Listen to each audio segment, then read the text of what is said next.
Patrick Font a constaté que les étrangers boudaient la France Cette année, oui. Oui. L'été s'annonce morose chez les Margoulins.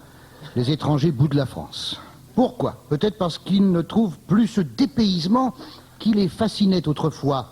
Quand un Américain arrive en France, maintenant, la première chose qu'il trouve, c'est un McDonald's. Quel dépaysement. La première chose qu'un Italien voit en arrivant en France, c'est une pizzeria. Quel dépaysement.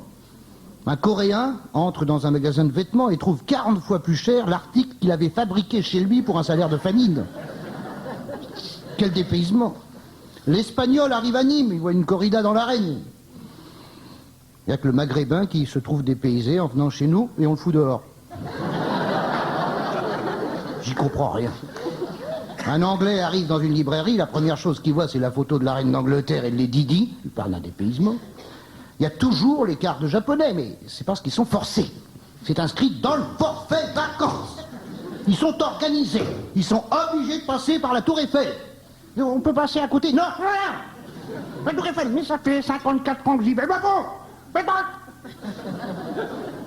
Le soir, c'est l'inévitable visite à Pigalle pour aller voir les petites femmes de Paris qui depuis longtemps ont émigré ailleurs. Mais le guide veut pas le savoir. Le japonais jaillit du car pour dire aux passants où sont les putes. Ah, c'est vrai en plus. Où sont les putes? Moi, je leur réponds toujours, elles sont parties, elles sont à Lourdes. Ah oui, non, mais faites comme moi. Quand un japonais vous dit où sont les putes, répondez, elles sont toutes à Lourdes. Et vous allez voir qu'un jour, les cars japonais vont engorger Lourdes, on va se fendre la gueule.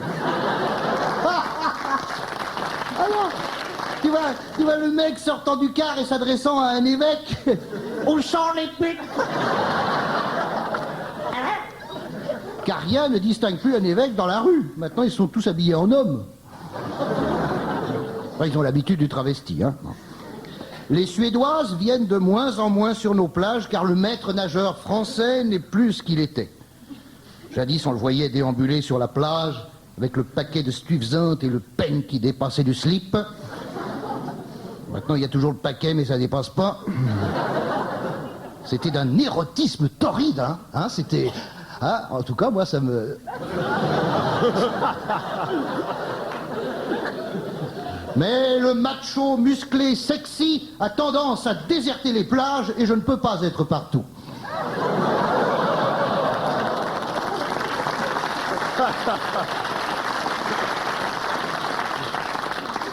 Les Anglaises viennent toujours, mais c'est pas indispensable.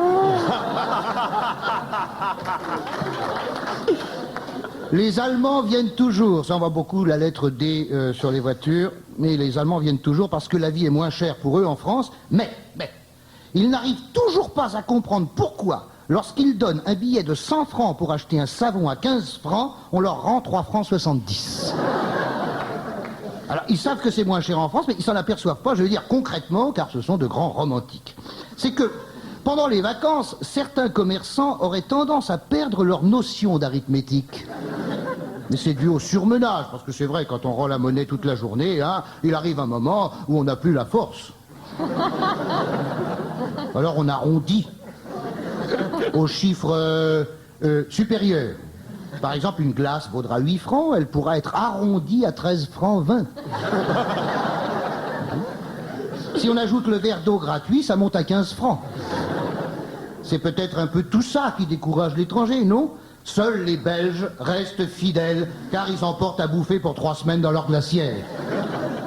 Mais pour finir, je voudrais leur dire ceci. Amis belges, pour prendre des photos, il faut vous servir de votre appareil. Et ne pas le foutre à la poubelle aussitôt après l'avoir acheté, sous prétexte que c'est un appareil jetable. Bonnes vacances, bon dimanche.